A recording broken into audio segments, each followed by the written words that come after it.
Mahigpit na ipinatutupad sa PNP Custodial Center sa Camp Crame ang bagong patakaran sa pagdalaw sa mga nakapiid doon. May urot on the spot si JP Soriano. JP? June sa unang weekend ng bagong visiting hour arrangement para kina Senador Jinggoy Estrada at Bong Revilla, halos magkakasunod ang mga namataan naming mga sasakyan at mga taong papasok ng Custodial Center ng PNP.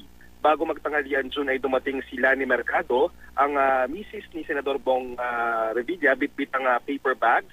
Ang iba namang mga bisita tila may mga dala ring gamit pero hindi pa tiyak kung kaanak sila ng mga senador.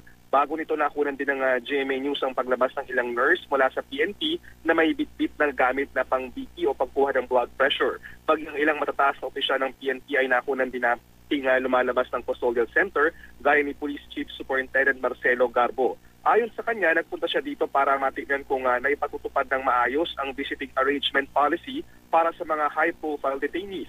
Matatanda ang kamakailan ay na-relieve sa kanyang pwesto ang hepe ng Custodial Center na si Superintendent Mario Malana matapos lumagpas sa mga itinakdang visiting hours ang pagbisita ng mga kaanak ni Jinggoy Estrada.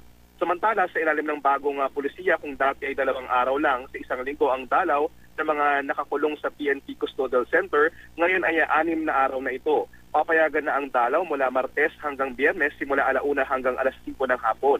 Kapag Sabado naman at Linggo, 8:00 ng umaga hanggang 5:00 ng hapon ang dalaw. Ang bagong panuntunan ay alinsunod daw sa direktiba ni DILG Secretary Marojas.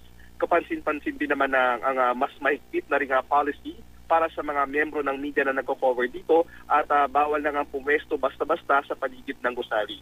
At yan muna ang latest muna rito sa PNP Custodial Center. Balik muna sa iyo, June. Maraming salamat, JP Soriano.